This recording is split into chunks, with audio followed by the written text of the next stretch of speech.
من بعد الحادثه بتاعت فتاة المول وكل الناس عماله تتكلم على حاجه واحده بس، الاكتئاب. هل هو سبب الحقيقي لحوادث الانتحار اللي عماله بتحصل دلوقتي وبعد كده وقبل كده؟ طب لو عرفت ايه عن الاكتئاب، ولو قلت برضو لا، تعرف ايه برضو عن الاكتئاب؟ اسمي احمد هارون، وتابعوا معانا الحلقه دي. ما تنسوش تعملوا لايك وسبسكرايب للقناه. توكلنا على الله. لما تشوف الفيديوهات عندي حاول تنسى دماغك شويه وفكر بدماغ تانية، يمكن انا وانت نوصل لحل. سنة 2009 في لعيب في برشلونة كان اسمه إنكا. العالم كله اتصدم ان هو انتحر، على الرغم ان اللعيب دوت لعيب في برشلونة وفي نفس الوقت كان جايب بطولات كبيرة جدا والحارس الاساسي لمنتخب المانيا كمان. ايه اللي يخلي شخص زي ده يقبل على الانتحار؟ عايز اقول لكم على قصة كانت مأساوية في الوقت ده. ان إنكا كان المفروض عنده بنته كانت مصابة بمرض خطير جدا، وكانت طفلة صغيرة ما كملتش 2 سنين وماتت. بعد ما ماتت إنكا أصاب بانهيار عصبي شديد جدا ودخل في نوبة اكتئاب كبيرة جدا، فقرر ان هو يتبنى بنت عشان خاطر تعوضه عن حنان بنته اللي ماتت. لكن للأسف جاله مرض مزمن في معدته، وده بيخلي القانون الألماني طالما انت عندك مرض مزمن ما ينفعش تتبنى طفل، عشان خاطر بعد كده هيحصل لك مضاعفات كبيرة جدا، وهم بيخافوا على الأطفال بطريقة مش معقولة. دخل في نوبة اكتئاب كبيرة جدا لحد ما انتحر قدام قبر بنته، ما كانش ما بينه وما بين القبر غير 200 متر. ودي حكاية اتكلم عليها العالم كله بالأسى، وساعتها كان كل العالم متضايق عن رحيل إنكا بالمنظر ده. اسمع معايا الكلام ده كويس قوي. لو انت عندك فقدان في الرغبة في ممارسة الحياة العادية، الاحساس بالعصبية والكآبة، نوبات بكاء بدون اي سبب ظاهر، اضطرابات في النوم، صعوبات في التركيز كبيرة، صعوبات في اتخاذات كمان القرار، زيادة او نقص في الوزن بتاعك، عصبية دايما، قلق وضجر، حساسية مفرطة لكل حاجة، احساس بالتعب من اقل حاجة، احساس بقلة القيمة، فقدان الرغبة في ممارسة الجنس، افكار في الانتحار دايما بتدور في دماغك، مشكلات جسديه بدون اي تفسير، صداع، وجع. لو انت عندك اي حاجه من الحاجات اللي زي كده يبقى انت عندك اكتئاب. لا لا لا لا لا، انت كده اكيد بتهزر. يعني احنا كلنا عندنا الحاجات اللي زي كده، معظم الحاجات اللي انت بتتكلم عليها دي عندنا.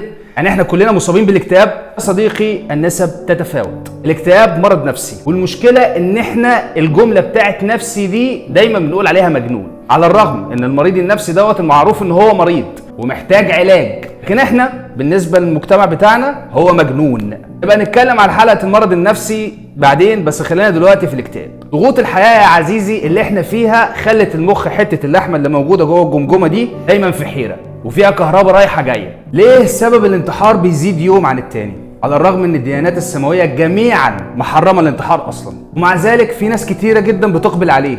تعالى بقى نعرف سبب الاكتئاب الاول. اولا عوامل بايوكيميائيه، ودي بتبقى عوامل فيزيائيه وكيميائيه موجوده جوه المخ، ودايما العلماء عمالين بيقولوا ان احنا مش قادرين نلاقي لها سبب لحد دلوقتي. هل هي مؤثرات خارجيه ام حاجه تانية؟ تاني حاجه عوامل وراثيه، وده لحد دلوقتي العلماء عمالين بيدرسوا فيه. ثالثا بقى عوامل بيئيه، بسبب الحالات الاقتصاديه مرورا بفقدان شخص عزيز عليك. وعلى فكره خلوا بالكم ده سبب كبير جدا للاكتئاب، مع توتر حاد، مع اضطرابات نفسيه، كل ده بينتج عنها الاكتئاب. طبعا في اكتئاب موسمي كمان. رابعا اسباب اخرى، ودي برضو شماعه بيعلقوا عليها العلماء عشان خاطر يقولوا اي حاجه وخلاص. بصراحه يعني افهم من كده كلامك يا هارون ان العلماء لسه لحد دلوقتي عمالين بيبحثوا وهيبحثوا وهيفضلوا يبحثوا، لان المرض النفسي دايما ما بيكونش ماسكه بايديك. المرض النفسي لو عايز انت تتابع الحاله لازم تتابعها لحد ما تموت حرفيا. عاوز اخدك لعنوان سنة 2019 من منظمة الصحة العالمية، ان كل 40 ثانية بتحصل حالة انتحار في العالم. مصر الأولى عربية، يعني كل اللي ماتوا دول ماتوا اكتر من اللي ماتوا في الحروب العالمية وسرطان الثدي والقتل. مصر للأسف في 2016 مات فيها 3799 حالة بسبب الانتحار. عارف وهجاوبك على السؤال ده، انت عاوز تقول ليه ما بنشوفش الانتحار في وسط رجال الدين؟ اقليا طبعا اللي انت لازم تشوفه في رجال الدين، بس انا عايز اجاوب على السؤال بتاعك. مش كل رجال الدين، في رجال الدين بينتحروا. في حالة حصلت في 2019 لراهب في لبنان اسمه إيلي النجار. عايز تعرف تفاصيل الحادثة كلها من أول خيرها؟ أنا جايبها لك في الوصف تحت برضه عشان خاطر تشوف الدنيا عاملة إزاي. في مقالة اتنشرت على الBBC العربية، لماذا يقدم بعض الشباب على الانتحار في مصر؟ وكان ساعتها في الوقت ده الشاب بتاع كلية هندسة اللي توفى من البرج، ومثالي الموضوع دوت أثار ضجة كبيرة جدا وفي ناس كتيرة تابعته.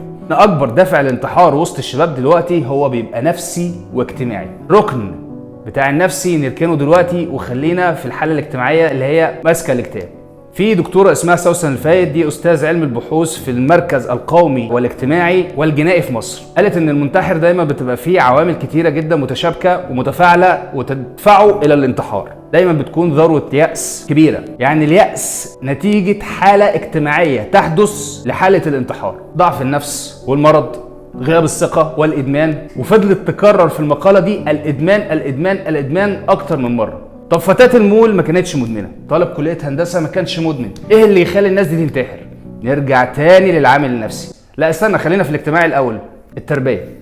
عزيز الأب، عزيزات الأم، انتم أول بوابة لولادكم، انتم اللي بتشكلوا حتة اللحمة اللي ربنا سبحانه وتعالى مديها لكم هدية، انتم اللي تقدروا تبنوا الفارس وتبنوا الأمة. فلو ما كانش عندك حرص وحرص تام على ان ابنك او بنتك تخاف عليهم قوي، لازم تاخد دروس في التربية، وده مش عيب. ولو مكسوف ان انت تاخد دروس في التربية، افتح كتب على الانترنت ازاي تربي فيها ولادك، عشان ما يطلعش ليك ابن يهرب من البيت او يدمن او تحصل اي حاجة تانية. انت في الاول وفي الاخر السبب. متهيألي كلنا سمعنا عن فتاة التيك توك منى عبد العزيز، طلعت في فيديو قبل كده من الفيديوهات وكانت مضروبة علقة سيئة للغاية. نص كلامها كانت بتقول فيه انا ما لقيتش حد يقول لي الصح من الغلط. وهي دي الجملة المفروض اللي انتوا تحطوها في دماغكم، لازم نلاقي مين يقول لولادنا الصح من الغلط. مفيش حد غيرنا. احضنوا ولادكم، اسمعوهم، اعرفوا اصحابهم، اعرفوا كل حاجة عنهم. ده مش هيقلل منك، بالعكس ده هيلغي حاجات كتيرة جدا عن ابنك ممكن تحصل له بعد كده. ويا ريت تعملوا اشتراك للقناة، وهنتكلم عن حاجات كتير جدا. كل المصادر جايبها لكم تحت في الفيديو تحت. يمكن الحلقة دي كل ما باجي بعملها بحس ان انا مخنوق ومتضايق جدا ومش عمال بفكر 50,000 مرة اللي انا اعملها ولا ما اعملهاش. يعني بصراحة الحلقة دي عايز اقول لكم من كتر البحث اللي انا كنت عمال ببحثه فيها، يعني بجد والله اصابتني انا بالاكتئاب للاسف. يعني دي جمله كنت عايز اقولها في اخر الفيديو بصراحه ليكم. يعني بلاش تبحثوا في الاكتئاب كتير عشان ما تتعبوش يعني. بس وبشكركم جدا لحسن المتابعه. كان معكم اخوكم احمد هارون. السلام عليكم.